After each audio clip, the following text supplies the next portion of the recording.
மரணமே உன் கூர் எங்கே? பாதாளமே உன் ஜெயம் எங்கே? அவர் ஜெயம் பெற்று எழுந்ததினாலே மரணம் கூட அவர் கைகளில் இருந்து நம்மை பறிப்பதில்லை. அருமையானவர்களே, even death cannot snatch us out of his hands.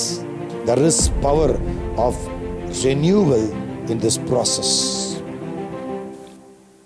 அவருடைய வார்த்தை, ஆவியானவர், அவருடைய சமூகம், இந்த மூன்றும் சேர்ந்து நம்மை சுத்திகரிக்கிறது, புதிதாக்கி கொண்டே இருக்கிறது. This is where you get renewed.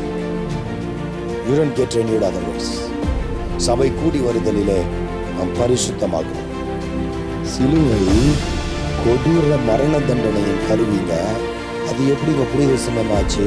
ஏன்னா புனிதர் அதில் மறித்ததினாலே அது புனித சின்னமாக போயிடுச்சு. அவர் கேள்வி கேட்கணும்னா, இந்த சிலுவை உங்களுக்கு அடையாள சின்னமா, ஆவிக்குரிய வாழ்க்கையின் அஸ்திபாரம்? உயிர்த்தெழுதல் கட்டுக்கதையா உங்கள் வாழ்க்கையை கட்டமைக்கிறதா?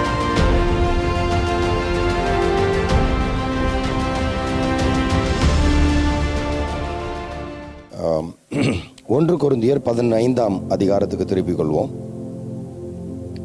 1 கொரிந்தியர் 15ஆம் அதிகாரம். 1 கொரிந்தியர் 15 மற்றும் 1ஆம் அதிகாரம், அதன் அடிப்படையில் தான் ஒரு சில காரியங்களை உங்களோடு கூட நான் பகிர்ந்து கொள்ள ஆசைப்படுகிறேன். 1 கொரிந்தியர் 15ஆம் அதிகாரத்தை திருப்பிக் கொள்வோம். முதல் 12 வசனங்களை நான் வாசிக்கிறேன். அன்றியும் சகோதரரே, நான் உங்களுக்கு பிரசங்கித்த சுவிசேஷத்தை மறுபடியும் தெரியப்படுத்துகிறேன். நீங்களும் அதை ஏற்றுக்கொண்டு அதிலே நிலைத்திருக்கிறீர்கள். நான் உங்களுக்கு பிரசங்கித்த பிரகாரமாய் நீங்கள் அதை கை கொண்டிருந்தால் அதனாலே நீங்கள் ரட்சிக்கப்படுவீர்கள். மற்றபடி உங்கள் விசுவாசம் விருதாவாயிருக்குமே.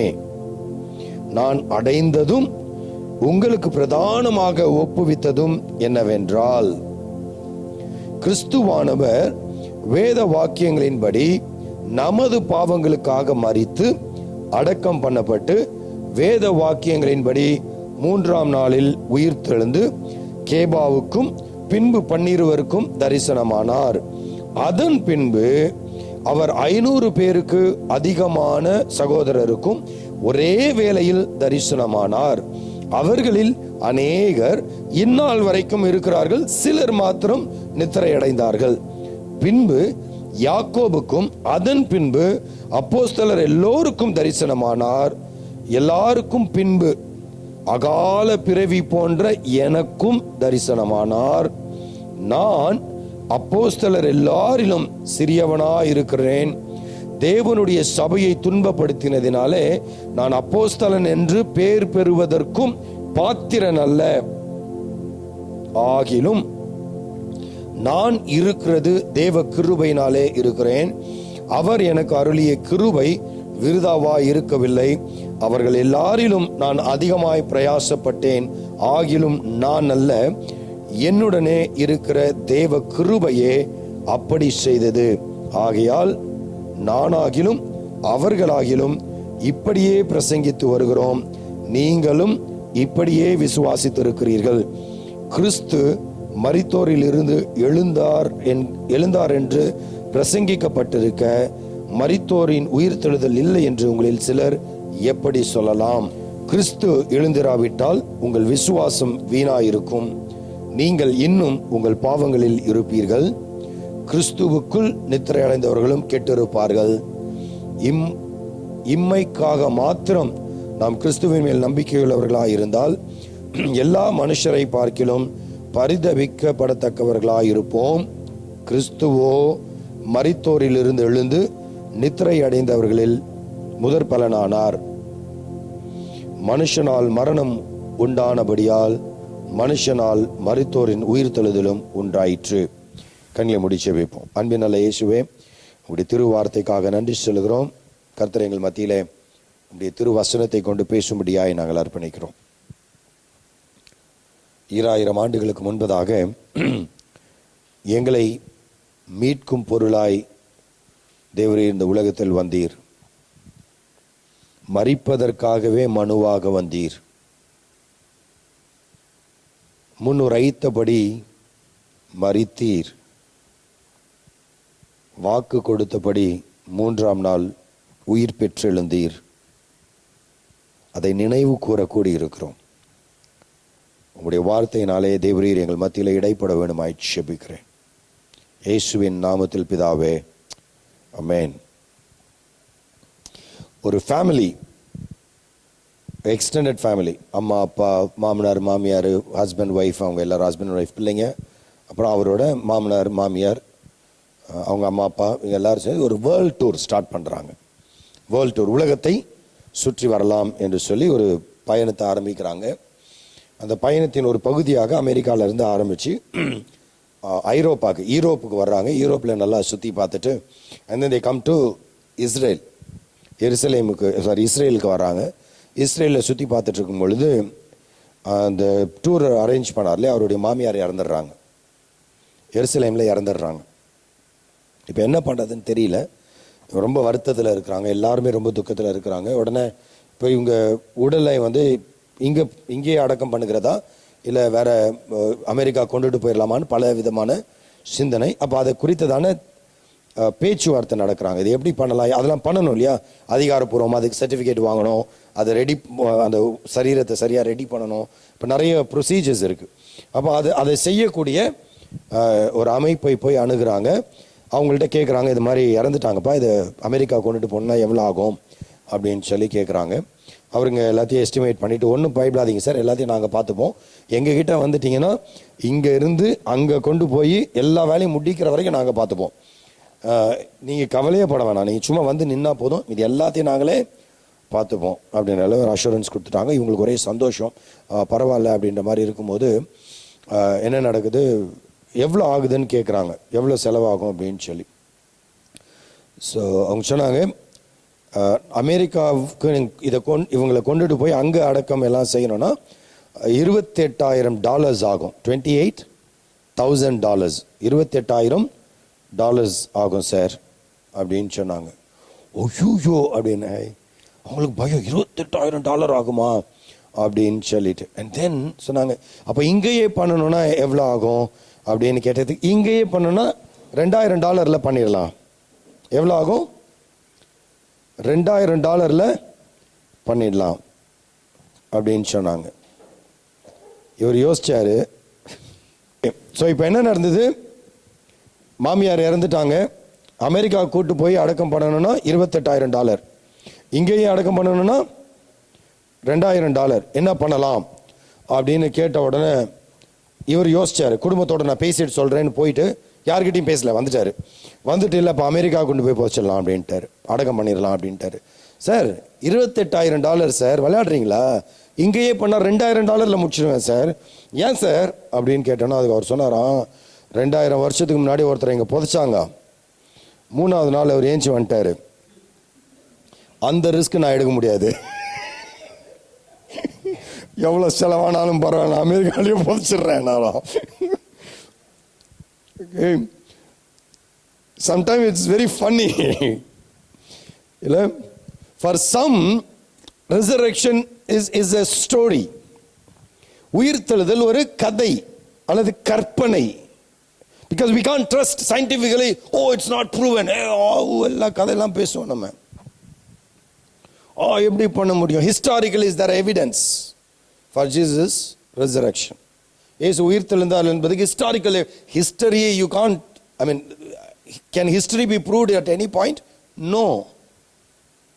வரலாறு நிரூபிக்க முடியுமா? நிரூபிக்க முடியாது, ரைட்? அதனால தான் திருவள்ளுவருக்கு என்ன ட்ரெஸ் போடணும்னு சண்டை போட்டு உட்காந்துருக்கிறோம், right? Because you can't prove certain things, certain historical facts cannot be proven, but facts are facts. சில உண்மைகள் அதை ஏற்றுக்கொள்ளணும். அப்போ உயிர்த்தெழுதல் என்பது நம்ம வாசிச்ச விதமா 1 கொரிந்தியர் 15 வாசிக்கிறோம். ரொம்ப ஆழமான சத்தியம். இது one of the longest chapters in First Corinthians. 1 கொரிந்தியர்ல மிக பெரிய ஒரு அதிகாரமாக இருக்குது. அப்ப அங்க சொல்லும் போது முதலாவது இப்படி ஆரம்பிக்கிறாரு, அன்றியும் சகோதரரே நான் உங்களுக்கு பிரசங்கித்த சுவிசேஷத்தை மறுபடியும் உங்களுக்கு தெரியப்படுத்துகிறேன். ஓகே, இந்த பகுதியில் நீங்க பார்க்கிறது டெஃபினிஷன் ஆஃப் தி காஸ்பல். சுவிசேஷம் என்றால் என்ன ஒரு விளக்க உரைன்னு சொல்லலாத, அல்லது தமிழ்ல எனக்கு ரொம்ப பிடிச்ச வார்த்தை தெளிவுரை. It is not just explaining it, but making sure it is understandable. சரிங்களா? அப்போ சுவிசேஷம் என்றால் என்ன ஒரு கேள்வி. சுவிசேஷம் அப்படின்னா அது சுவிசேஷம், அது நல்ல செய்திங்க, அது நல்லா இருக்கும். எப்படி இருக்கும்? அது நல்ல செய்திங்க, அது கேட்டாலே செய்தி தானே, அந்த செய்தி அது கேட்டாலே நல்ல. ஏன்னா இன்னைக்கு முக்காவாசி கிறிஸ்தவங்களுக்கு சுவிசேஷம் சொல்ல தெரியல, இல்லை சாட்சி சொல்லவும் தெரியாது, சுவிசேஷம் சொல்லவும் தெரியாது. ஏன் சார் சுவிசேஷம் சொல்ல தெரியல? ஏன்னா சுவிசேஷம்னா என்னன்னு தெரியாது. சுவிசேஷம் என்பது வடச்சொல், ஓகே, வடமொழி சொல், அது தமிழ் சொல். நற்செய்தி, மேபி அதுலேயும் நற்செய்தின்னு வரும்பொழுது சுகச்செய்தி அந்த மாதிரி ஏதாவது நம்ம சொல்லலாம். அதை இல்லை இனிய சொல் என்பதுதான் சரியான தமிழ் வார்த்தை.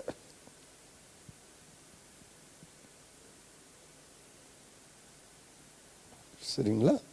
இது என்னங்க சுவிசேஷம் என்றால் என்ன? இது முதல் கேள்வி. அதை பவுலடியார் சொல்றாரு. எப்படி ஆரம்பிக்கிறாருன்னா, நான் இதை உங்களுக்கு சொன்ன எல்லாத்தையும் பயங்கரமா எக்ஸ்பிளைன் பண்றாரு. உங்களுக்கு தெரியப்படுத்துகிறேன், நீங்களும் அதை ஏற்றுக்கொண்டு அதிலே நிலைத்திருக்கிறீர்கள். எதுல? சுவிசேஷத்துல. நல்ல விளங்கிக் கொள்ளணும்.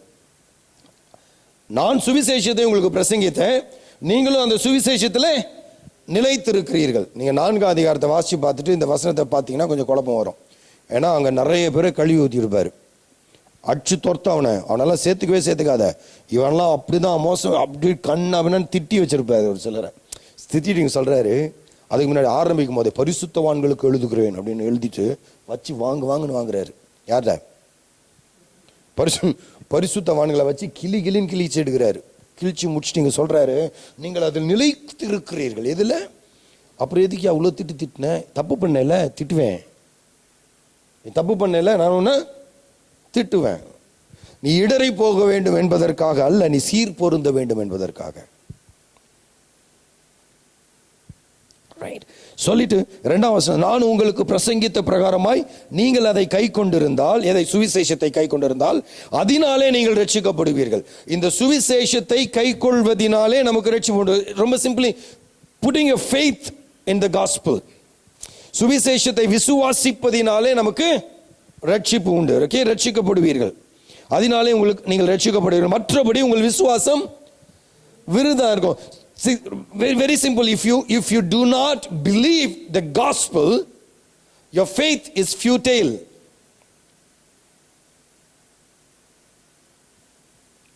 ஆமா சார், எல்லாம் கரெக்ட் தான், எனக்கு புரியுது. ஆனா என்னோட குருநாதர் சொல்லுவார், நீ பூட்ட கேசுன்னு. என்ன கேஸ்? நீ சூட் கேஸ் இல்லை, நீ என்ன கேஸு? பூட்ட case. Because by faith our life is established. விசுவாசிக்கிறோம். எதை விசுவாசிக்கிறோம்? கிறிஸ்து உரைத்ததை, வேத வாக்கியங்களை விசுவாசிக்கிறோம். இங்க சுவிசேஷத்தை விசுவாசிக்கிறதுனாலே நமக்கு ரட்சிக்கப்படுவீர்கள். அது இல்லைன்னா உங்கள் விசுவாசம் விருதாவாக இருக்கும். அவர் சிம்பிளா சொல்றாரு, சுவிசேஷமாகிய இந்த நற்செய்தியை பற்றி கொள்ளாத பட்சத்தில் நீங்க என்னதான் முயற்சி எடுத்தாலும், நீங்க என்னதான் பாரம்பரியத்தை பின்பற்றினாலும், என்னதான் ஒழுங்கை நீங்கள் நடப்பித்தாலும் இது விருதாவா இருக்கும்.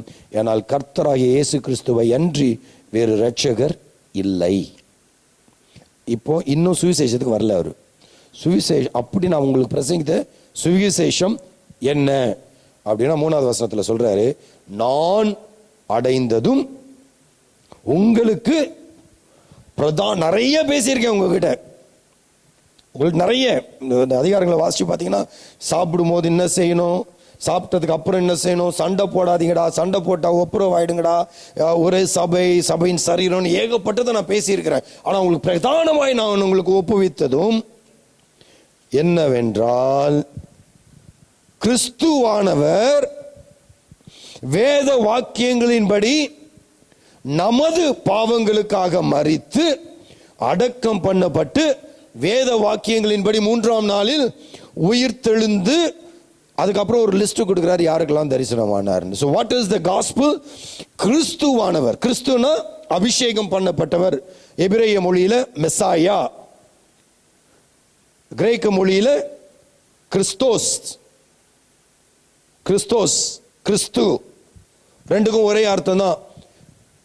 அபிஷேகம் பண்ணப்பட்டவர் அல்லது பிரித்தெடுக்கப்பட்டவர். உங்களுக்காக எனக்காக தேவன் தம்மை தாமே கிருபாதார பலியாக ஒப்பு கொடுத்தார். அப்ப அது எதன்படி நடந்தது? வெள்ளிக்கிழமை அதுதான் படிச்சோம்.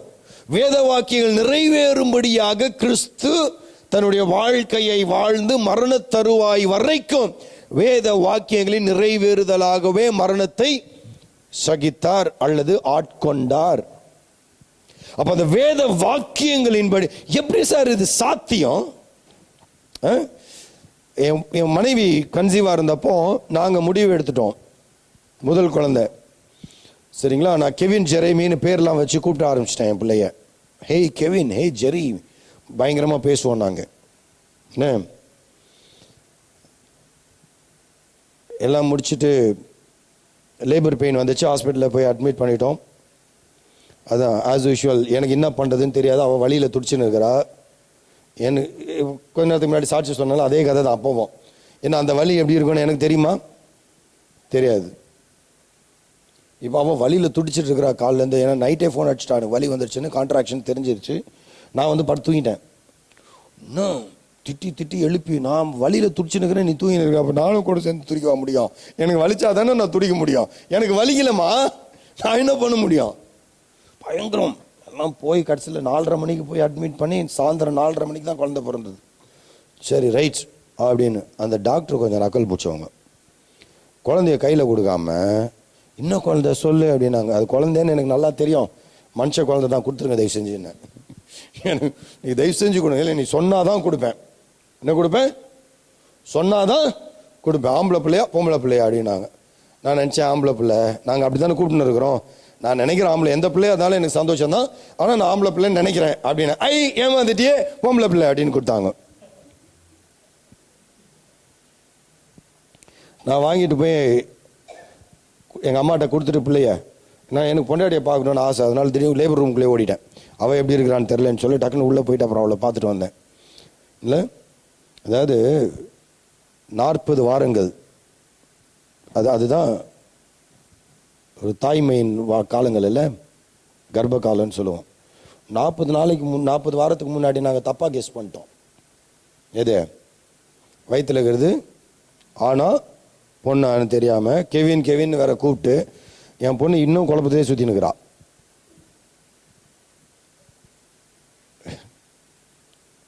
ரைட், ஒரு 40 வாரத்துக்கு முன்னாடி கரெக்டாக கெஸ் பண்ண முடியல. 700 ஆண்டுகளுக்கு முன்பதாக கிறிஸ்துவின் பிறப்பும் அடக்கமும் அவர் பாடு மரணமும் உயிர்த்தெழுதலும் துல்லியமாக கணிக்கப்பட்டது என்று சொன்னால் அது வேடிக்கை கிடையாது. வேத வாக்கியங்களின்படி it was a precise determination. How many of you can say நான் இங்கிருந்து எக்ஸாக்டா இந்த மாதிரி போய் இந்த மாதிரி நான் அடுத்த 1 மணி நேரத்தில் இதெல்லாம் செய்வேன்னு சொல்ல முடியுமா உங்களால? நாளை காலையில் எப்படி இருப்பீங்கன்னு சொல்ல முடியுமா? முடியாது. and the good part of that is இந்த தீர்க்க தரிசனங்கள் எல்லாம் ஒரு காலகட்டத்தில் ஒரு நபரால சொல்லப்பட்டது கிடையாது. பல ஆண்டுகளாக வெவ்வேறு சூழ்நிலையில வெவ்வேறு காலகட்டத்தில் வாழ்ந்த வெவ்வேறு பிரச்சனைக்கு பிரதியுத்தரமாக கொடுக்கப்பட்ட தீர்க்க தரிசனங்கள் வெவ்வேறு சூழ்நிலையில வெவ்வேறு நபர்களாலே சொல்லப்பட்டது. It all got unified into one person called Jesus Christ. Right? Is it philosophically possible? Is it historically possible? Is it scientifically possible? Impossible. Otherwise, it is supernaturally orchestrated. இது சாத்தியங்களா?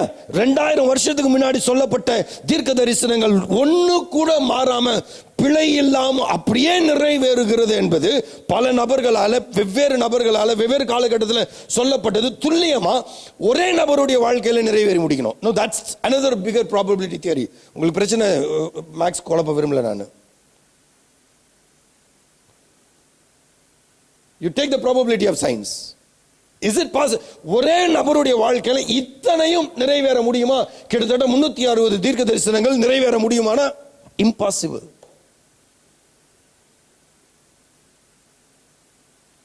நடக்க வாய்ப்பே இல்லை. அது எப்படின்னு சொல்றாங்கன்னா,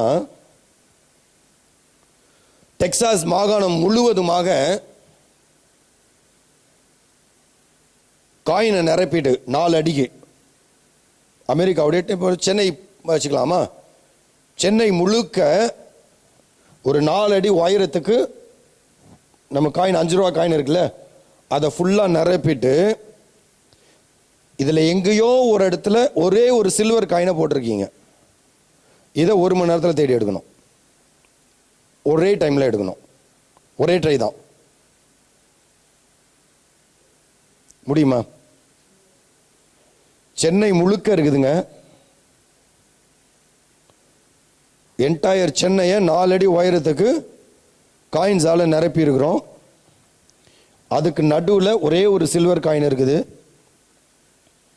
அந்த சில்வர் காயினை 1 மணி நேரத்தில் ஒரே ட்ரைல எடுக்கணும்.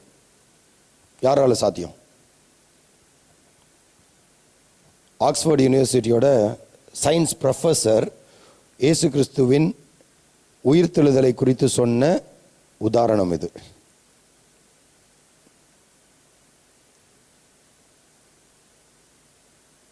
It's not possible at all. அதனால தான் இது கர்த்தராலே வல்லமையாக நிறைவேற்றி முடிக்கப்பட்டது என்று சொல்லுகிறோம். It is not just the news. இந்த செய்தி மாத்திரமில்லை, இந்த வரலாறு மாத்திரமில்லை, கர்த்தராகிய இயேசு கிறிஸ்து அந்த நபர் இந்த வரலாற்றை மாற்றி அமைத்தவராக இருந்தார். அப்ப இது சாத்தியமா? இதை நம்பக்கூடியதாக. முதலாவது காரியம், இதை நீ நம்பணும். இதுல தான் உனக்கு ஜீவன், இதனால தான் நீ ரட்சிக்கப்படுவ. இது இல்லைன்னா உனக்கு வாழ்க்கை இல்லைன்னு சொல்லியாச்சு.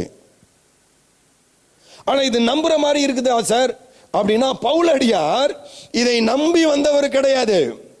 இதை எழுதுகிற பவுலடியார் கிறிஸ்துவை விசுவாசித்தவர் கிடையாது. 3.5 ஆண்டு அவருடைய பப்ளிக் மினிஸ்ட்ரியில, அவருடைய பொது ஊழியத்திலே பங்காளியாக கிறிஸ்துவோடு இருந்தது கிடையாது. இன்ஃபேக்ட் அவர் உயிர் தெழுந்த பிறகு, இயேசு கிறிஸ்து அடக்கம் பண்ணப்பட்டு உயிர் தெழுந்த பிறகு இந்த ஊழியம் நடந்து சபை நாட்டப்பட்டு கொண்டிருந்த காலகட்டத்தில் இந்த நம்பிக்கையை பின்பற்றுகிறவர்களை, அன்றைக்கு மார்க்கம்னு சொன்னாங்க இதுக்கு பேரு, இந்த மார்க்கத்தை பின்பற்றுகிறவர்களை அழிக்கும்படிக்கு ஸ்தேவானை கல்லெறிந்து கொன்ன பொழுது அந்த அங்கீகாரம் கிடைச்சதுல கூஸ்பம்ப் ரியாலிட்டின்னு சொல்லுவாங்கல்ல, வாவ் அப்படின்னு வந்து எல்லாரையும் பிடிச்சி ஆடுறா அப்படின்னு வெறி பிடிச்சு போய் ஊரா கிறிஸ்தவங்களை கைது செய்து கொடுமைப்படுத்துவதற்காக மும்முரமாக செயல்பட்டு கொண்டிருந்த யூத மத வெறியன். நல்லவே, இது ஒரு கிறிஸ்தவ வாயிலிருந்து வரல இந்த வார்த்தை, ஸ்டேட்மெண்ட். ஒரு யூத மத வெறியன். அவர் இந்த சுவிசேஷத்தை உங்களுக்கு நான் பிரசங்கித்தேன், இதுலதான் எனக்கு ரட்சிப்பு இருக்கு, இதுலதான் உங்களுக்கு ரட்சிப்பு இருக்கு, இதை இழந்துட்டீங்கன்னா நீங்க எல்லாத்தையும் இழந்துருவீங்க. நான் ஏன் அதை சொல்றேன்னா, he is a proconsul for the Roman governor. ரோம அரசவையில் ரோம அரசு அதிகாரிகளுக்கு ஆலோசனை கொடுக்கக்கூடியவராக இருந்தார். இஸ் நாட் அ முட்டாள். ஓகே, ஒருவேளை நான் சொல்றதை நீங்க நம்ப வேணாம், நான் பெருசா படிக்கல. பட் பவுல் அடியார் அப்படிப்பட்டவர் கிடையாது. He was a genius. He was a genius counsel. Right? நான் இப்போ சமீபத்தில் கேள்விப்பட்டேன், எனக்கு சரியா தெரியல, கபில் சிபில்னு சொல்லி ஒருத்தர் இருக்கிறாரு டெல்லியில். அவர் வழக்கறிஞர். அவர் சுப்ரீம் கோர்ட்டில் அவர் ஒரு வழக்குக்கு போனோன்னா ஒரு நாளைக்கு கிட்டத்தட்ட 20 to 30 லட்சம் சார்ஜ் பண்ணுவாராம் ஒரு நாளைக்கு அப்பியர் ஆகிறதுக்கு. அவர் வந்துட்டார்னா ஜட்ஜ்மெண்ட்டுக்கு ரெடி ஆகிடுவாங்களாம். Because is a genius. ரைட்டுங்களா? கிட்டத்தட்ட அந்த ஸ்டாச்சரில் இருக்கக்கூடிய ஒரு இன்டெலிஜென்ட் பர்சன். பவுலடியார் சொல்லுகிறாரு, such a brilliant man. ஹே, இந்த கிறிஸ்துவின் மேல, இந்த உயிர்த்தெழுதலின் மேல உனக்கு நம்பிக்கை இல்லை என்று சொன்னால் you are lost.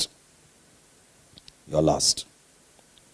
அதை சொல்லும் போது அவருடைய வாழ்க்கையில கிறிஸ்து அவருக்கு எப்படி வெளிப்பட்டார் என்பதை காண்பிப்பதற்கு சில யார் யாருக்கெல்லாம் அவர் வெளிப்பட்டார் என்பதை அவங்க கொடுக்குறாரு. பட் நம்ம அதுலேருந்து கொஞ்சம் ஸ்கிப் பண்ணிட்டு அந்த ஆர்டரை மட்டும் வேகமாக பார்த்துடலாம். முதலாவது, இந்த உயிர்த்தெழுந்தல் அன்னைக்கு என்ன நடந்தது?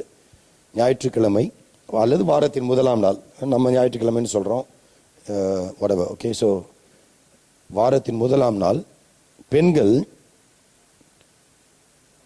போகிறாங்க எதை பார்க்கறதுக்கு? அதுக்கு முதல் நாள் ஓய்வு நாள் இருந்ததுனால அவங்களால சரியா அவருக்கு செய்ய வேண்டிய காரியங்களை செய்ய முடியல. அதனால தூப வர்க்கங்களையும் அவரை பராமரிக்கிறதுக்கான எல்லாத்தையும் எடுத்துக்கிட்டு எங்கே போகிறாங்க? கல்லறைக்கு போகிறாங்க. இவங்களுக்கெல்லாம் பேர் விசுவாசிகள். அவர் உயிரோடு எழுந்துருவேன்னு சொல்லிட்டாரு. இவங்க பணத்தை ரெடி பண்ணுறதுக்கு போய் நிற்கிறாங்க. அது எப்போ? இருட்டோடு எழுந்து. வாசிச்சிங்கல்ல, எப்போ போனாங்க? நம்ம எப்போ இருட்டோடு எழுந்திக்கிறோம்? நம்ம எப்பவுமே சூரியன் சுளீர்னு அடிச்சு அது வெறுப்பாய் போயச்சிப்போ அப்படின்னு ஒதுங்குற நேரத்தில் தான் நம்ம எந்திப்போம். அது அப்படி இவங்க இருட்டோடு எழுந்திரிச்சு எங்கே போகிறாங்க? கல்லறைக்கு போகிறாங்க. எதுக்கு?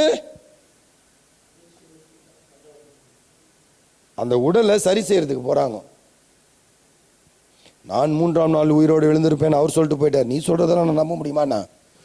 இன்னைக்கு உங்க சுற்றி இருக்கிறவங்கலாம் பார்த்துக்கணும், அவ்வளோ நல்லவங்க அவங்களாம். போனால் கல் புரண்டு கிடக்குது. எப்படி இருக்குது? கல் புரட்டப்பட்டு கிடக்குது, பெரிய கல். அதெல்லாம் தனியாக புரட்ட முடியாது. இதுக்கு மத்தியில் என்ன நடந்தது? இவர் 3ஆம் நாளில் எழுந்திருப்பேன்னு சொல்லிட்டாரு. அதனால இந்த சீஷர்கள் இன்னொரு ஒரு கூட்டம் சுத்துது. இவனுங்க இவரை கலந்த உடம்பு திருடி எடுத்து போய் ஒழிச்சு வச்சுட்டு அவர் உயிர் தெழுந்துட்டாருன்னு புதிய புரளியை கிளப்பி விட்டுருவானுங்க அப்படின்னு இந்த அண்ணா காய்பா ஆரியர் சங்கம் இருக்குதுல்ல, அந்த கூட்டம் போய் என்ன பண்ணுது?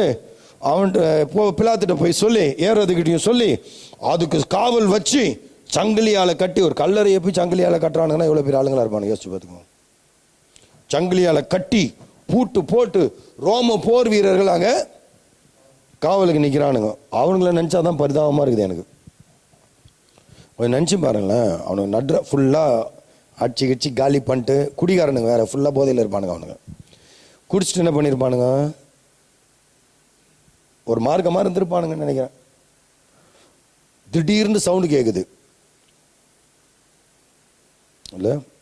நான் ஒரு சத்தம் போடுவேன், நான் ஏதாவது பண்ணேன்னா என் ஒய்ஃப் பயந்துருவாங்க, அதனால நான் பண்ணாமல் இருக்கிறேன். சரிங்களா? கொஞ்சம் யோசிச்சு பாருங்க. அதை திடீர்னு கல்ல புரட்டுற சத்தம் கேட்குது. எப்படி இருந்திருக்கும் அவனுக்கு? அச்சு புடிச்சு. இப்போ நடுவில் ஒரு ரீல்ஸ் ஒன்று பார்த்தேன். ஒரு போர் வீரன் வந்து பாட்டு பாடுனுக்கிறான் அங்கே கத்தியை வச்சுன்னு ஜாலியாக. ஹோ ஹோ அப்படின்னா உள்ள இருந்து சவுண்ட் எக்கோ வருது, செகண்ட்ஸ் பாடுற மாதிரி. உள்ள இருந்து ஓ ஹோன்னு சவுண்ட் வருது. ஆல்ரெடி நாடா உள்ள இருந்து சத்தம் கேக்குது. அடிச்சு பிறண்டு என்ன திடீர்னு வர்றான் தூதன். வந்து ஒரு பெரிய தூதன் எப்படி வந்தான்னு தெரியல. நம்ம நினைக்கிறோம் வெள்ளையா இருந்திருப்பான். என்ன தூதன்னா எப்படி இருக்கணும்? வெள்ளை வெள்ளையா இருக்கணும், ரக்க இருக்கணும், எல்லாம் இருக்கணும். ஏதோ வந்தான், வந்து கல்லன்னு சொல்லிட்டான், தள்ளி போட்டான். ஏசு என்ன செஞ்சாரு? பட்டாருன்னு உயிரோட வந்துட்டாரு. இவனுங்க யாரு கூட சண்டை போடுறதுன்னு ஒரு விவசாயம் இல்லை. யாரு என்ன பண்றதுன்னு தெரியல. அள்ளறி அடிச்சு ஓடுறானுங்க. நீங்க மத்தையில வாசிங்கன்னா அவங்க போய் சொல்றானுங்க, ஐயா இந்த மாதிரி நடந்துச்சு, அவருக்கு எழுந்துட்டாரு அப்படின்றானுங்க. உடனே அவனுங்க எவ்வளவு நாள் அவனுக்கு பார்த்துக்குவான். இது எப்படி சொல்லாத, அவனுங்க வந்து திருடின்னு போயிட்டானுங்கன்னு சொல்லு அப்படின்னு சொல்லி கொடுத்து அனுப்புறானுங்க. யாரு? என்னங்க? பரிசேயர்களும் சதுசேயர்களும். நல்லா விளங்கி கொள்ளணும். பொய்யை சொல்ல சொன்னது அதிகாரத்தில் இருந்தவர்கள். இயேசுவை கொலை செய்யும்படி ஒரு கூட்டத்தை திசை திருப்பினவர்கள், பேச்சு வல்லவர்கள். ஒரு கூட்டத்தை ஓசன்னா உன்னதத்தில் ஓசன்னானவன திருப்பி விட்டான். சிலுவையில் அறையும் சிலுவையில் அறையும்னு கத்த வச்சவன். சிலர் பேசுறத பார்க்கணும், அப்படியே நம்பிடுவோம் நம்ம. ஐயோ இவங்க சொன்ன கரெக்டா இருக்கும் சார், இந்த வெள்ளையா இருக்கிறவன் போய் சொல்ல மாட்டான்ற மாதிரி. அவ்வளவு வார்த்தை வல்லவர்கள் அவர்கள். சரியா? so they were able to convince a large crowd. நல்ல விளங்கி கொள்ளணும். இவனுங்க இயேசுவை கொலை செய்யும்படியாக திட்டமிட்டு பொய் சாட்சியை உருவாக்கி அவருக்கு விரோதமாக பிலாத்துவையும் ட்விஸ்ட் பண்றானுங்க. நீ சீசருக்கு விரோதமா செயல்படுறியா அப்படின்னு அவனை மிரட்டி, பிலாத்த மிரட்டினானுங்க. பேர் 2 லட்சம் யூதர்களை கொண்டவன் விளையாட்டுக்கு. அவனுக்கு கொல்னா ஜாலியா இருக்குதுன்னு. அவ்வளவு மோசமானவன். அவனை போய் மிரட்டுறானுங்கன்னா இவனுக்கு எவ்வளவு மோசமானவங்களா இருப்பானுங்க. அவனையே மிரட்டி இவனுங்க திட்டத்துக்கு கீழ்படிய வச்சுட்டானுங்க. இவனுங்க சொல்லிட்டானுங்க, போய் சொல்லிட்டு ஏய் திருடின்னு போயிட்டானுங்கன்னு சொல்லுங்க அப்படின்ட்டானுங்க. சொல்லேன்னா உன்னை கொன்றுவேனே. ஏன்னா அன்று இருந்த சட்டத்தின் அடிப்படையில் ஒரு நபருக்கு என்ன தண்டனை கொடுக்கப்பட்டதோ, ஒரு சிறைச்சாலையில் ஒருத்தரை வச்சிருக்காங்க, ஒரு மரண சாசனம் எழுதி மரண தண்டனைக்குரிய ஒரு கைதியை வச்சிருக்கும் போது அந்த கைதி தப்பிச்சிட்டாருன்னா அன்னைக்கு சிறைச்சாலை காவலனாக யார் இருந்தாலும் அவனுக்கு அந்த தண்டனை நிறைவேற்றப்படும்.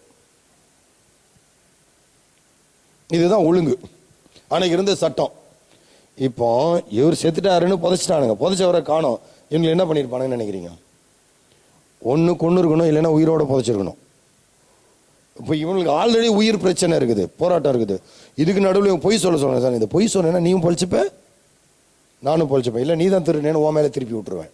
சரி ரைட்டு, நீ சொல்றத கேட்குறேன். அதிகார வர்க்கம் ஒரு பொய்யை 2000 ஆண்டுகளாக இன்னைக்கும் உறுதிப்படுத்த முயற்சி எடுத்துக்கொண்டே இருக்கிறார்கள். அவங்களால அந்த பொய்யை உறுதிப்படுத்த முடியலை.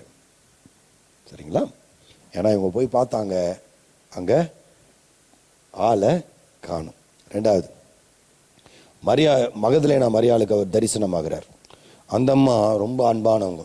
மகதலேனா மரியாள் தெரியும்ல,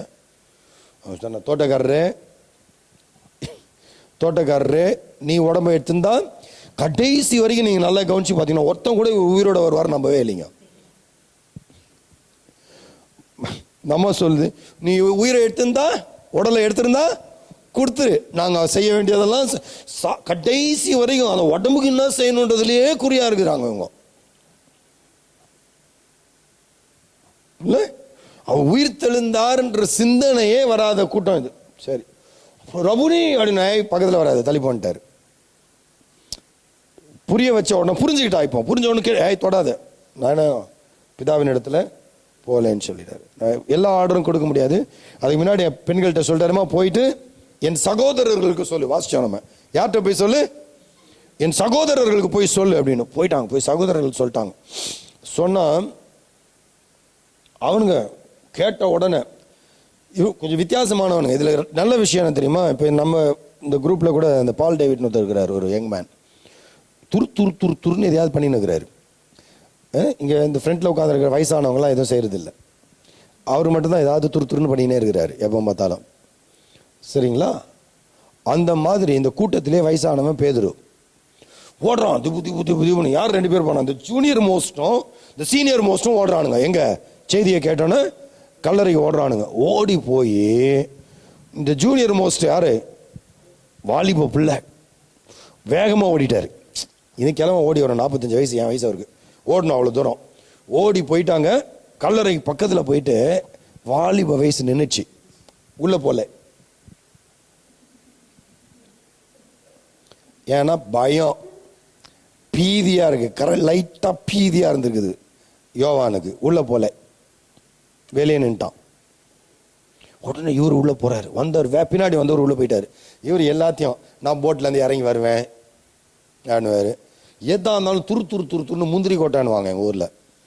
எதையாவது ஏடா கூடமா பண்ணுறதே தொழிலாக வச்சுன்னு இருந்தவன் இந்த பேதுரு. என்ன உள்ள குடு எதுவும் யோசிக்கிறது இல்லை. சிலர்லாம் இருக்கும், முதல்ல இப்போ என்ன மாதிரி ஆளுங்களாம் தப்பு பண்ண உடனே கண்டுபிடிச்சிருவோம் தப்பு அப்படின்னு தெரிஞ்சிடுவோம். சிலர்லாம் தப்பு பண்ணுறதுக்கு முன்னாடியே யோசித்து பார்த்துட்டு செய்ய மாட்டாங்க. சிலர்லாம் பண்ணிட்டு கூட யோசிக்க மாட்டாங்க, அப்படியே போயின்னு இருப்பாங்க.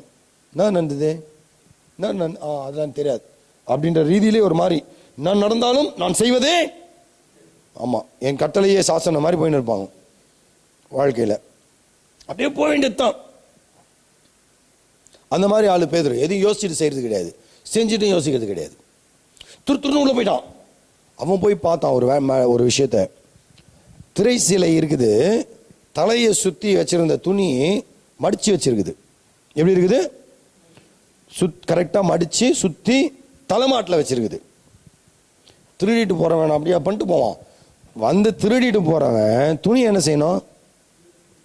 துணியோட தான் தூக்கின்னு போயிருப்பான். அப்படிதானே? தூக்கின்னு போயிட்டு எங்கேயாவது வச்சு எதையாவது பண்ணிக்கலான்னு துணியெல்லாம் கழட்டி வச்சுட்டு, அதுவும் குறிப்பா ரொம்ப முக்கியமா தலையை சுத்தி இருக்கிற துணியை மடிச்சு அது தலைமாட்டிலேயே இருந்த மாதிரியே வச்சுட்டு போவாங்களாம்.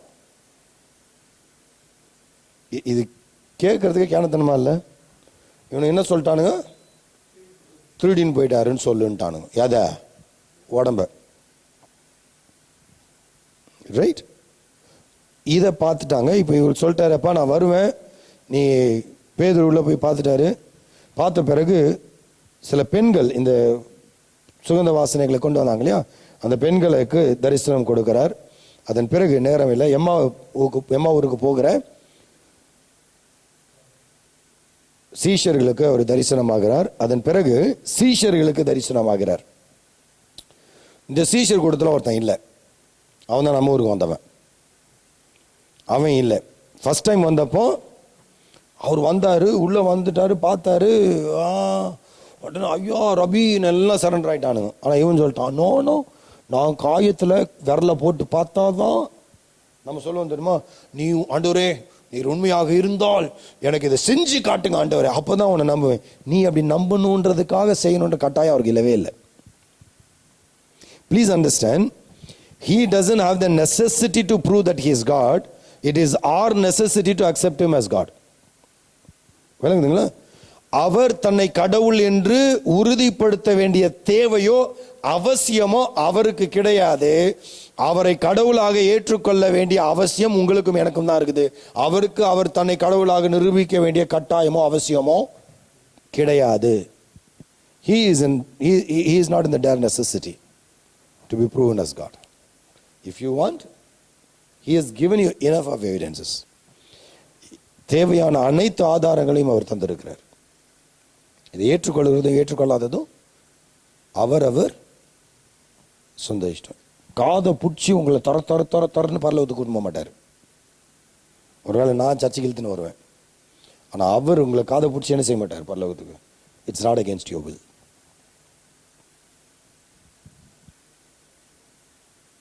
நான் போட்டு பார்த்தாதான் நம்புவேன். சரிடா உனக்கு வரேன்டா அப்படின்னு அவங்ககிட்டயும் வந்து காமிச்சு போட்டு பாடுறான். விழாவில் கையை விட்டா உள்ள போகுது புஷ்குன்னு. ஐயோ நான் தன்றி நான் பிரபுவா. I mean right after that he walked all the way, he traveled all the way. கிறிஸ்துவை கண்ட பிறகு அவர்கள் கிளம்பி சுவிசேஷத்தை சுமந்து கொண்டு உலகம் எங்கிலும் ஓடி போனாங்க. உலகம் எங்கிலும் சுவிசேஷத்தை சுமந்து கொண்டு போனார்கள். அந்த சுவிசேஷத்தின் வல்லமை அப்படிப்பட்டது.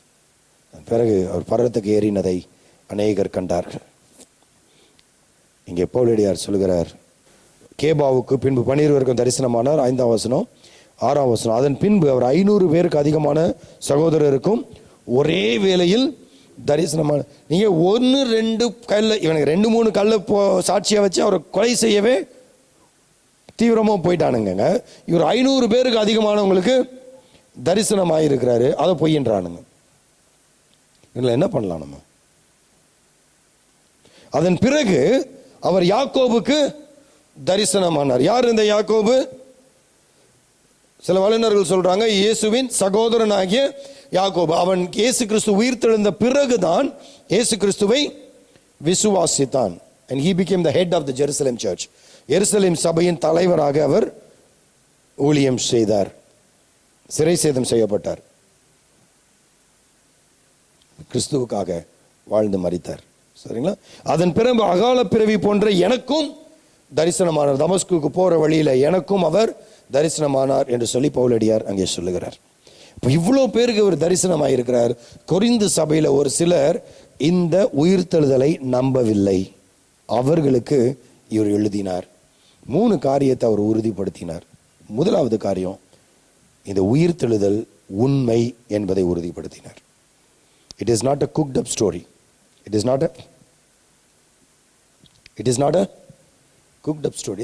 இது கட்டப்பட்ட கட்டுக்கதை அல்ல. கிறிஸ்து மெய்யாகவே உயிர்த்தெழுந்த. 1-2 பேரை ட்விஸ்ட் பண்ணலாம் சார், ஊரையே பொய்யா சொல்ல முடியாது. இப்போ ரொம்ப ஒரு தர்க்கத்துக்காக வைத்துக் கொள்ளலாம், அவர் சரீரத்தை திருடிட்டு போய் ஒழிச்சு வச்சுட்டாங்கன்னு சொன்னாங்க இல்லையா? அப்போ இத்தனை வருஷமா இன்னும் அதை தேடின்னு தான் இருக்கிறாங்க. கொண்டு வந்து கொடுத்துடலாம்ல. திருடின்னு போனா எங்க ஒழிச்சு வச்சிருப்பான்? இன்டர்நேஷனல் ஸ்பேஸ் ஸ்டேஷன்ல இப்போ ஒழிச்சு வச்சிருக்க போறான். எலன் மஸ்க் கிட்ட சொல்லி ஒரு சேட்டலைட்ல ஆட் பண்ணி மேலே தூக்கி ஒளிச்சு வச்சுட்டு போனான். இங்கே தானே இருந்திருக்கும். அவனுக்கு அந்த ஊர்காரனுக்கு தானே கண்டுபிடிச்சு கொடுக்க வேண்டியது தானே, கொடுக்கல. அவங்க இயேசுவினுடைய அந்த காலகட்டங்களையும் கொடுக்கல, அதாவது இயேசு கிறிஸ்து மரித்த அந்த காலகட்டத்திலையும் கொடுக்கல. அதன் பிறகு 300 ஆண்டுகள் சுவிசேஷ பணி ஸ்லோவா பண்ணி அந்த ஊர் முழுவதுமாக சுவிசேஷம், மத்திய தரைக்கடல் பகுதி முழுவதுமாக சுவிசேஷம் பிரபலியமான பொழுது கூட இவர்கள் மரித்தார்கள். அண்ணாவோட கல்லறையும் காய்பாவோட கல்லறையும் கண்டுபிடிக்கப்பட்டு விட்டது. இயேசுவின் பிரேதம் இன்றைக்கும் கல்லறையும் கண்டுபிடிக்கப்படவில்லை. ஏன் என்று சொன்னால் அநேக கல்லறைகள் உண்டு, ஒரே ஒரு கல்லறை மட்டும்தான் காலியா இருக்குது. அது கர்த்தராகிய இயேசுவின் கல்லறை. அவர் உயிர் தெழுந்தது திண்ணம். இரண்டாவதாக, இவங்கெல்லாம் இயேசுவுக்காக ஜீவனை, இயேசு உயிர் தெழுந்தார் என்ற பொய்க்காக உயிரை கொடுக்கிற ஆளுங்களா என்ன இவனுங்களாம்? அவ்வளவு நல்லவங்களா? அதுல இந்த பேதுரு ஒருத்தர் இருந்தான்னு சொன்னேன் இல்லைங்களா, முந்திரி கொட்டை. அவர் எப்படிப்பட்ட ஆள்னா, ஒரு வேலைக்கார பொண்ணு கேட்கிறா, உன்னை நான் பார்த்துருக்கிறேன், நீ கலிலேயனா இருக்கிற, நான் உன்னை பார்த்துருக்கிறேன், உன்னை அந்த ஆளு கூட நான் பார்த்துருக்கிறேன். ஐயோ, அவன் யாருன்னே எனக்கு தெரியாதுன்ட்டான். அவன் யாருன்னே, அந்த இயேசு யாருன்னு தெரியாது, அவரை பத்தி எனக்கு தெரியாது. கொக்கரக்கோன்னு கூவுறதுக்கு முன்னாடி 3 முறை மறுதளிச்சவன் யாருக்கு பயந்து? வேலைக்கார பொண்ணுக்கு பயந்து. இவன் போயிட்டு என்னை தலைகீழாக்கு சிலுவையில் அறையினா அடைஞ்சு சாவடிக்கு போறேன், பரவாயில்ல நீ என் நேரம் வைத்து அறைந்தேன்னா நான் என் தேவனை போல ஆயிடுவேன். அப்படி வேணாம், என்னை தலைக்கீழ கொஞ்சம் வித்தியாசமா அரைஞ்சிக்குவேன் நான். ஏய், அவ்வளோ ஆளாம ஓங்கி ஒரு ஆரோடு சார் சொல்றேன் சார், இங்க தான் சார் வச்சிருந்தேன்றப்பான். இல்ல, சீஷர்கள் சொல்றாங்க உயிர் தெழுந்தார் என்று. அதை நம்பாதவன் இந்த தோமா, அவனா தன் ஜீவனை கொடுக்க போறான். ஈட்டியால குத்தப்பட்டு, லிட்டில் மவுண்ட் என்று சொல்லுகிற சின்ன மலையில ஜெபித்து கொண்டிருந்த பொழுது ஈட்டியாலை குத்தப்பட்டு அந்த அந்த வேதனையோடு கூட அதுல இருந்து தப்பித்து ஓடி சென்ட் தாமஸ் மவுண்ட்ல போய் ஜீவனை விடுகிறார். பரங்கி மலையில இல்ல, தாமஸ் மவுண்ட் தான் அது பேர், இப்போ தெரியல கரெக்டா அப்போ என்ன பேர் இருந்ததுன்னு. சென்ட் தாமஸ் மவுண்ட்ல போயிட்டு அவர் அங்கேயே மறிக்கிறார். மறித்த இடத்துல ஆலயத்தை கட்டியாச்சு. என்ன கட்டியாச்சு? ஆலயத்தை கட்டியாச்சு. மேலே இருக்குதுன்னு தெரியும், ஆலயம் இருக்குதுன்னு தெரியும். போய் பார்த்துட்டு வந்துடுவோம். இந்த சுவிசேஷம் உங்களுக்கும் எனக்கும் என்ன மாற்றத்தை உண்டு பண்ணியிருக்குது? See, there are only 2 set of people. There are ones who believe in the gospel and are transformed by the power of gospel, and others who are not believing the gospel and therefore not transformed by the power of the gospel. இந்த சுவிசேஷத்தை விசுவாசித்ததினாலே மறுரூபமாக்கப்பட்ட ஒரு கூட்டம், சுவிசேஷத்தை மறுதளிக்கிறதினாலே மறுரூபமாக்கப்படாமல் இருட்டிலேயே குழப்பத்திலேயே வாழ்ந்து கொண்டிருக்கிற ஒரு கூட்டம். இந்த 2 கூட்டம் தான். அப்படிலாம் இல்லைங்க சார், பாதி விசுவாசி மீதி விசுவாசிக்காம இந்த கணக்கே கடவுளுடைய ராஜ்யத்தில் கிடையாது. You either belong to Christ or you don't belong to Christ. நடுவில் ஒரு ஸ்தானத்தை எடுக்க முடியாது. நான் இப்போ தான் ஸ்டார்ட் பண்ணியிருக்கேன், கொஞ்சம் கொஞ்சமாக வந்துடுவேன், நீ வரவே மாட்டேன். No. God is not asking for you to gradually put your faith. He has demonstrated. எவ்வளோ சாட்சிகளை கொடுக்க முடியுமோ, எவ்வளோ ஆதாரங்களை கொடுக்க முடியுமோ அவ்வளோ ஆதாரங்களை கொடுத்து விட்டார். வரலாறு ஆதாரமாக இருக்குது. W.H. லெக்கி என்கிற ஒரு அக்னாஸ்டிக், கடவுள் மறுப்பு கொள்கையாளர்,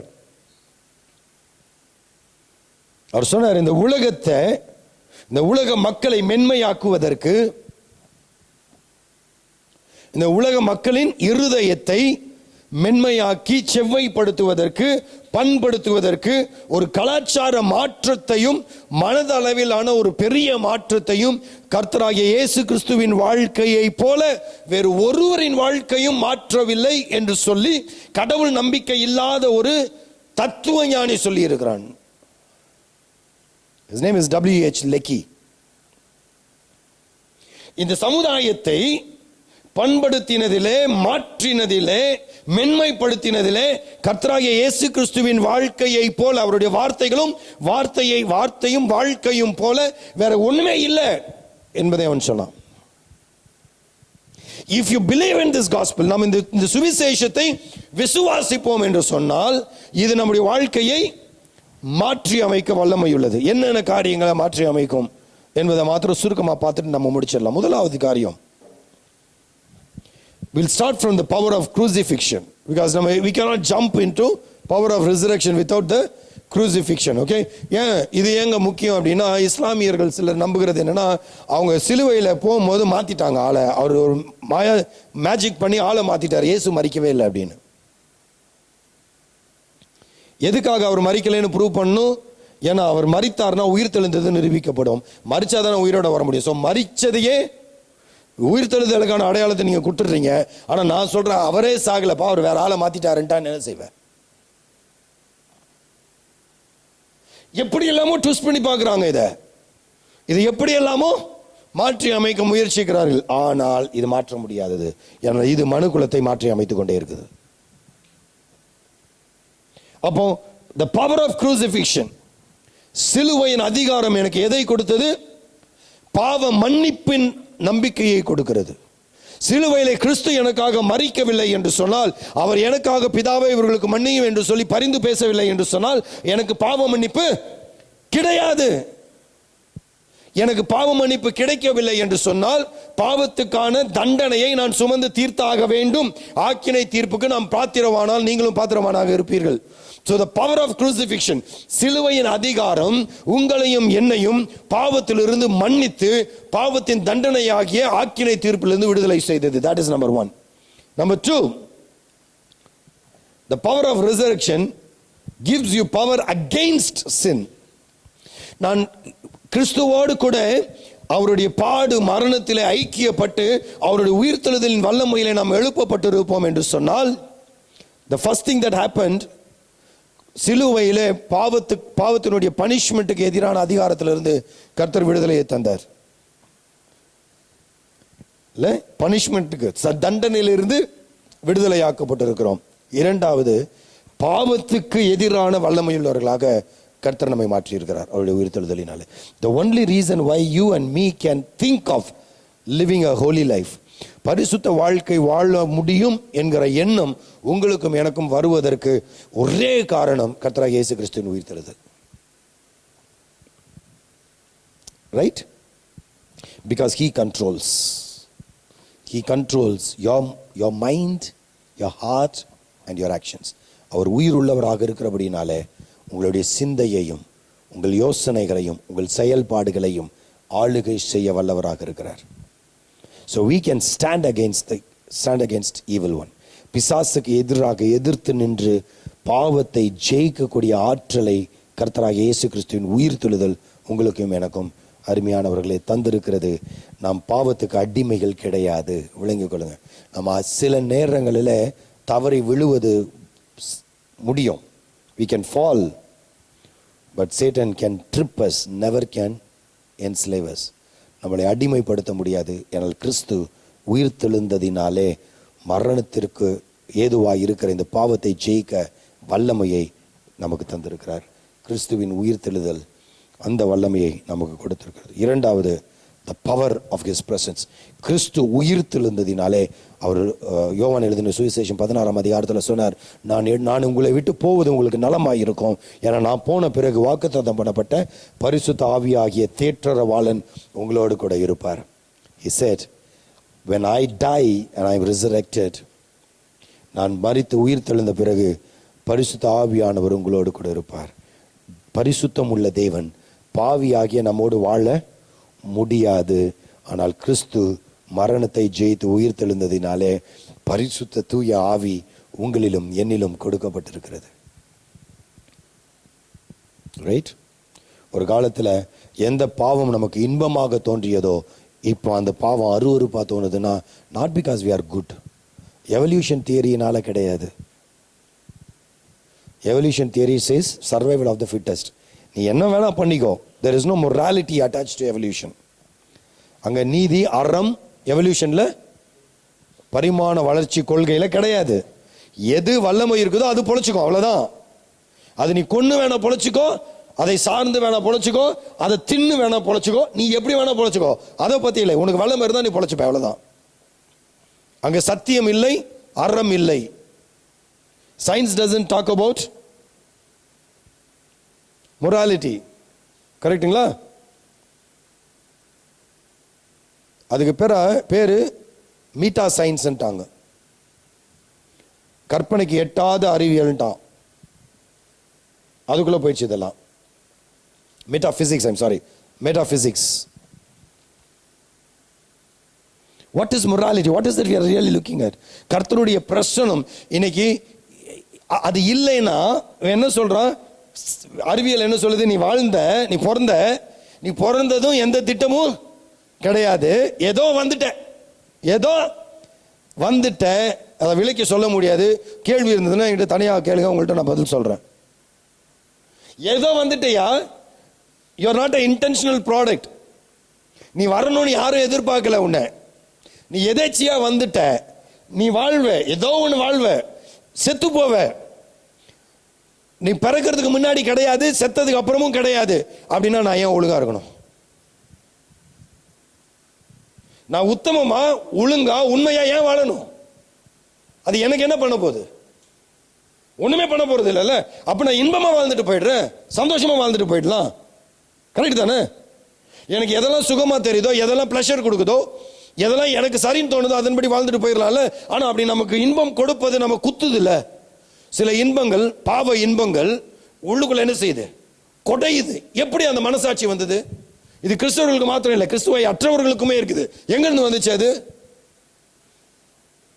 ஐயோ இது தப்புங்க, இது தர்மம் இல்லைங்க, இது நியாயம் இல்லைங்க. ஏன் அதை பேசுற? நீ தான் எதுக்கோ வந்த, செத்ததுக்கு அப்புறம் நீ இருக்க போறது கிடையாது. நீ தர்மத்தை பத்தி ஏன் பேசணும்? Because we are created in his image. தேவனுடைய சாயல்ல படைக்கப்பட்டதுனால நம்முடைய மனசாட்சியிலேயே நமக்கு தேவன் நன்மை தீமையை உணர பண்ணுகிறார். ஆனா கிறிஸ்தவர்களுக்கு அவருடைய பிரசனம் இருப்பதினால எது கரெக்ட் எது சரின்றதை நான் தீர்மானிக்கல. அவருடைய பரிசுத்தத்திற்குள்ளாக நம்மை நடத்துகிறார். The very presence of God gives us power. இயேசு கிறிஸ்துவின் பிரசனம், இந்த தேவனுடைய வல்லமை, பிசாசு நடுங்குகிற இந்த வல்லமை நல்லா விளங்குதுங்களா? அந்தகாரம், இருளும், பிசாசும், அனைத்தும் துரைத்தனங்களும் நடுங்குகிற நாமும் அப்படியே பார்க்கிறோம். இந்த லேகியோன் என்கிற பிசாசு, ஐயோ காலத்திற்கு முன்பதாகவே எங்களை துன்பப்படுத்த வந்தீரோ, ஏன் வந்த? நீ வந்தாலே எனக்கு பீதியை கிளப்புதியா? That is the power of his presence. நோய் அவருக்கு எதிர்த்து நிற்க முடியாது, பிசாசு அவருக்கு எதிர்த்து நிற்க முடியாது, மரணம் அவருக்கு எதிர்த்து நிற்க முடியாது.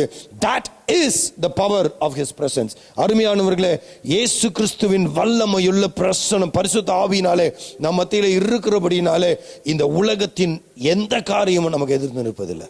ஹல்லேலூயா, ஹல்லேலூயா, ஹல்லேலூயான்னு கேட்குற மாதிரி இது. ஹல்லேலூயா. ஐயோ தூங்க முடிஞ்சுங்களா? ஹல்லேலூயா. இன்னும் ஒரு முறை சொன்னா எனக்கு தொண்டை வலிக்கும்.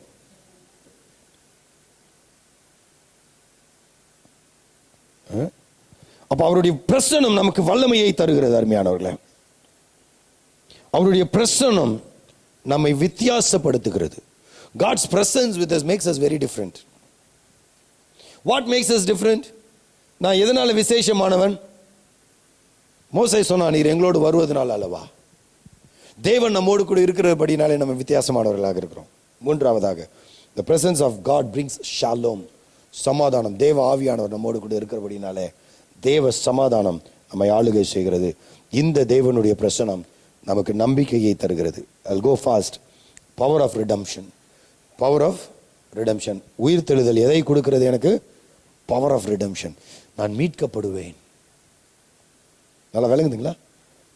இந்த உலகத்திலே நான் வாழ்ந்து கொண்டிருக்கிறேன். God has purged me from the penalty of sin and then the power of sin. Now I have the assurance that one day my God will take me out of the presence of sin. Hallelujah. நான் பாவத்தின் தண்டனையிலிருந்து விடுதலையாக்கப்பட்டேன் கிறிஸ்து இயேசுவின் பாடு மரணத்தினாலே. அவருடைய பிரசன்னத்தினாலே, அவர் என்னோடு இருப்பதினாலே நான் பாவத்தின் வல்லமையிலிருந்து, அதிகாரத்திலிருந்து விடுதலையாக்கப்பட்டேன். நிச்சயமாய் ஒரு நாளிலே அவர் மீண்டும் வரப்போகிறார். வந்தவர் என்னை பரலோகத்திலே நித்திய காலமாய் வாழும்படி கொண்டு செல்வார். அப்பொழுது பாவத்தின் சமூகத்தில் இருந்து, என்னை சுற்றிலும் பாவம் இருக்கிறது இன்றைய உலகத்தில். ஆனால் ஒரு நாளிலே இந்த பாவம் இல்லாத பரிசுத்த உலகத்தில், பரிசுத்த இடத்துல, பரிசுத்த ஜீவியத்தை பரிசுத்த தேவனோடு கூட நித்திய காலமாய் வாழும்படி கர்த்தர் எனக்கு அனுகிரகம் செய்வார். ஹல்லேலூயா, ஹல்லேலூயா. கர்த்தர் என்னை மீட்டு பாவம் இல்லாத நித்திய சமூகத்திலே கொண்டு போய் நிறுத்துவார். நித்திய மகிழ்ச்சி. ஒரு அருமையான பாட்டு உண்டு, அதிசயமான ஒளிமைய நாடாம் என் இயேசுவின் நாடாம் நான் வாஞ்சிக்கும் நாடாம். பாவம் இல்லாத நாடு.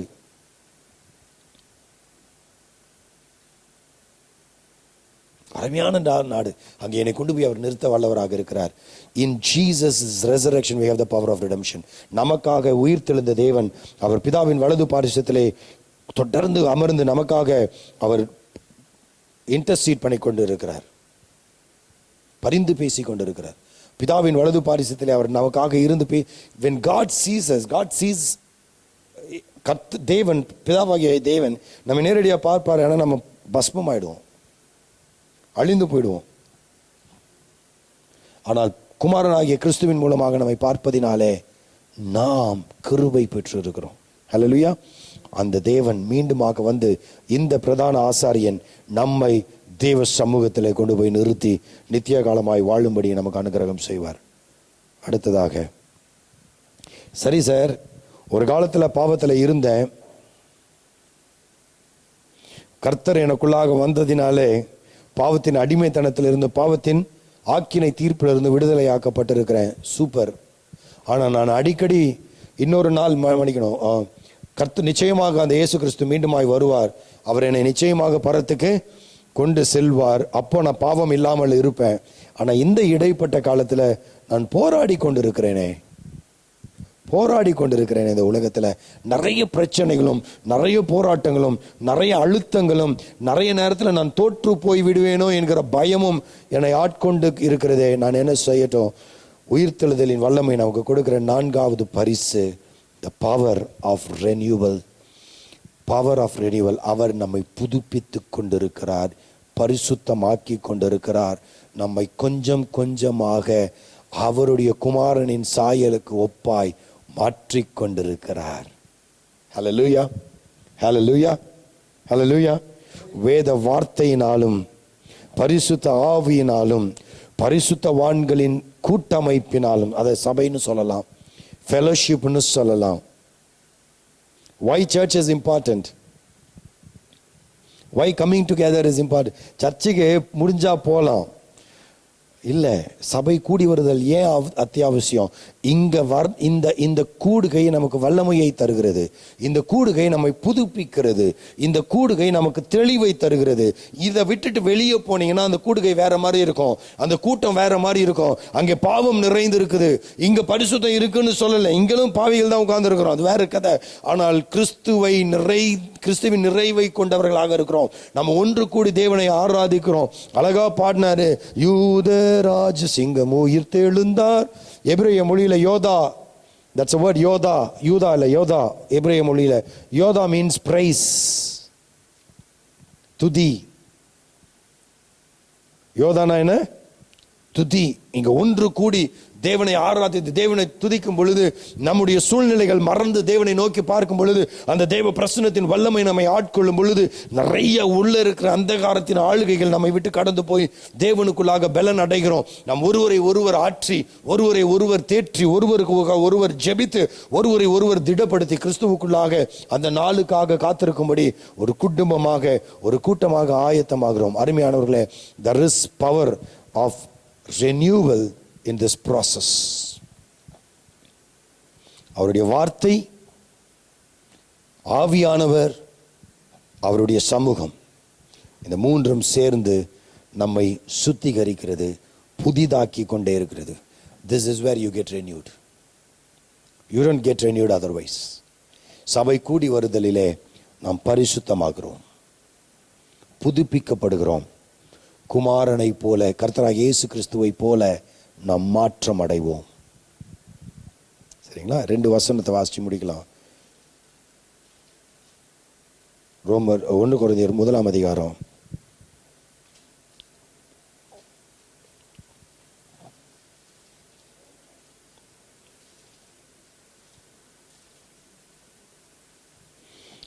1 கொரிந்தியர் 1:18.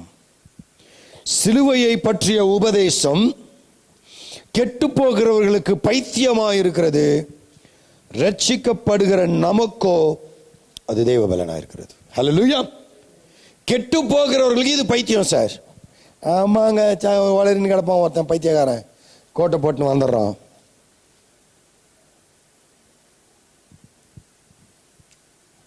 கெட்டு போகிறவர்களுக்கு பைத்தியமாயிருக்கிறது, ரட்சிக்கப்படுகிற நமக்கோ அது தேவ பலனாயிருக்கிறது.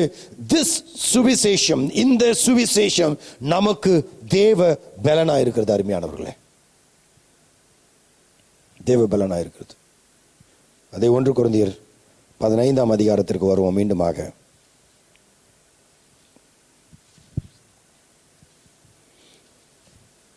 52 நான் வாசிக்கிறேன், அல்ல 51 வாசிக்கிறேன், கேளுங்க. 1 கொரிந்தியர் 15:51. இதோ ஒரு ரகசியத்தை உங்களுக்கு அறிவிக்கிறேன், நாம் எல்லாரும் நித்திரை அடைவதில்லை, ஆகிலும் கடைசிய காலம் துணிக்கும் போது ஒரு நிமிஷத்திலே, ஒரு இமை பொழுதிலே நாம் எல்லோரும் மறுரூபமாக்கப்படுவோம். எக்காலம் துணிக்கும், அப்பொழுது மரித்தோர் அழிவில்லாதவர்களாய் எழுந்திருப்பார்கள், நாமும் உயிரோடு இருந்தா மறுரூபம் ஆக்கப்படுவோம், மரித்து போனால் உயிரோடு எழுப்பப்பட்டு மறுரூபம் ஆக்கப்படுவோம். அழிவுள்ளதாகிய இது அழியாமையையும், சாவுக்கு ஏதுவாகிய இது சாவாமையையும் தரித்துக் கொள்ள வேண்டும். அழிவுள்ளதாகிய இது அழியாமையையும், சாவுக்கு ஏதுவாகிய இது சாவாமையும் தரித்துக் கொள்ளும் போது மரணம் ஜெயமாக விழுங்கப்பட்டது என்று எழுதியிருக்கிற வார்த்தை நிறைவேறும். மரணமே உன் கூர் எங்கே? பாதாளமே உன் ஜெயம் எங்கே? மரணத்தின் கூர் பாவம், பாவத்தின் பலன் நியாயப்பிரமாணம். நம்முடைய கர்த்தராகிய இயேசு கிறிஸ்துவினால் நமக்கு ஜெயம் கொடுக்கிற தேவனுக்கு ஸ்தோத்திரம். ஹல்லேலூயா. நமக்கு ஜெயம் கொடுக்கிற தேவனுக்கு ஸ்தோத்திரம். அவர் ஜெயம் பெற்று எழுந்ததினாலே மரணம் கூட அவர் கைகளில் இருந்து நம்மை பறிப்பதில்லை. அருமையானவர்களே, even death cannot snatch us out of his hands. Such is his love. அவ்வளவு பெரியது அவருடைய அன்பு. மரணம் கூட உங்களையும் என்னையும் கிறிஸ்துவை விட்டு பிரிக்காது. மரணம் இந்த உலகத்தில் இருந்து எடுக்கப்பட்டு அவரோடு கூட பரதேசிலே நித்தியமாய் வாழ்வதற்கான வாசலை திறந்து கொடுக்கிறது. மரணம் விசுவாசிகளுக்கு பரிசு, அவ்விசுவாசிகளுக்கு தண்டனை. மரணம், சரீர மரணத்தை குறித்து சொல்றேன். இந்த உடலிலே, சரீரத்திலே நாம் சந்திக்கிற மரணம் விசுவாசிகளுக்கான வெகுமதியும் பரிசும், அவ்விசுவாசிகளுக்கு ஆக்கினை தீர்ப்புக்கான அஸ்திபாரம். அதுக்கு அப்புறம் மனம் திரும்புறதுக்கு வாய்ப்பு கிடையாது. இனி செலிப்ரேட். நல்ல வாசனை. நேற்று நைட்டு மல்லிகைப்பூவை வச்சு அலங்காரம் பண்ணிட்டாங்க. இந்த கிராஸ்லேயும் மல்லிகைப்பூ போட்டிருந்தாங்க. என் ஒய்ஃபுக்கு கோவம் வந்துடுச்சு. மல்லிகைப்பூ கிராஸில் போடக்கூடாது, செத்தவங்களுக்கு தான் போடுவாங்க, இயேசு உயிரோடு எழுந்துட்டார் அதனால் போடக்கூடாது. மேடம், இயேசு அங்கே இல்லை.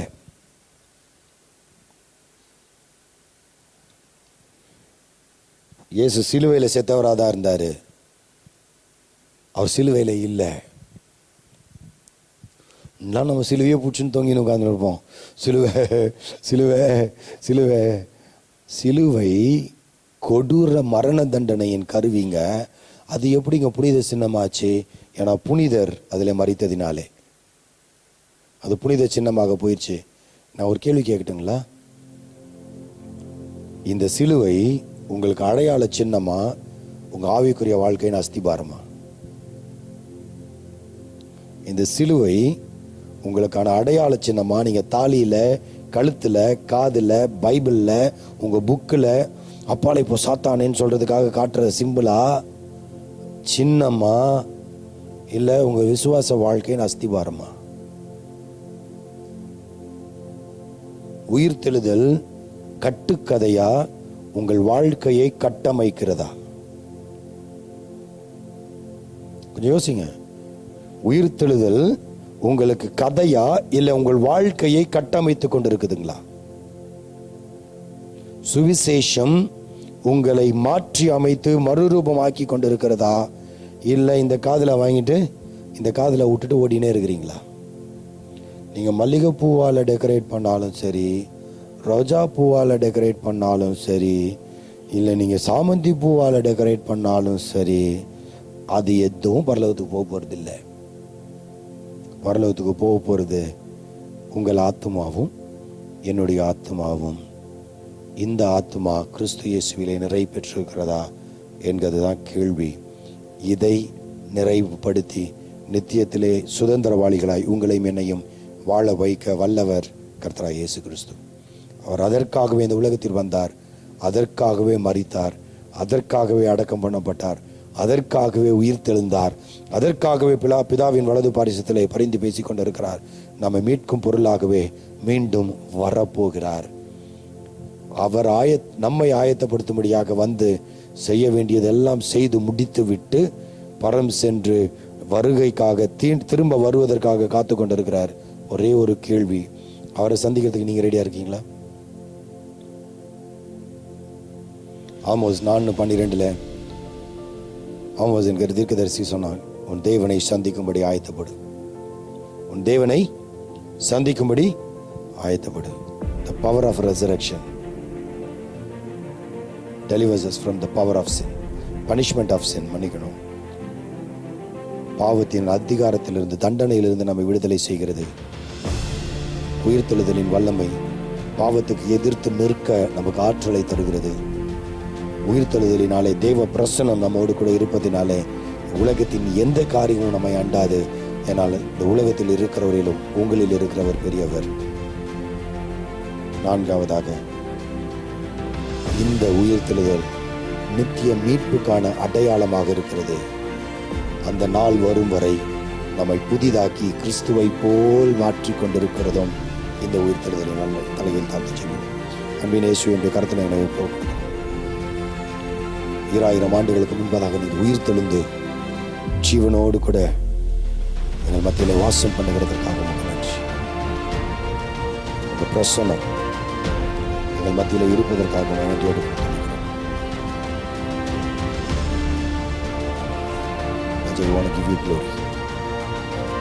உயிர்த்தெழுதலின் வல்லமை எங்களிலே கிரியை செய்து கொண்டிருப்பதற்காக நன்றி.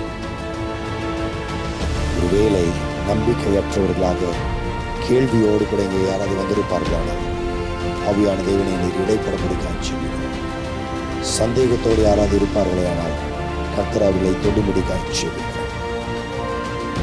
வார்த்தையை அதிகாரத்தோடு நீர் நிரூபித்திருக்கிறீர். உயிர்த்தெழுந்த நாதர் எங்களோடு கூட உண்டு. நீர் உயிர்த்தெழுந்தபடியினாலே உன்னத வாழ்க்கை எங்களுக்கு உண்டு என்கிற நம்பிக்கையை தந்ததற்காக நன்றி சொல்கிறோம். அதில் நிலைத்திருக்க கர்த்தர் அனுகிரகம் செய்வீராக. என்னுடைய கரத்திலே ஒப்புக்கொடுத்து இயேசுவின் நாமத்தில் ஜெபிக்கிறோம் நல்ல பிதாவே, ஆமென்.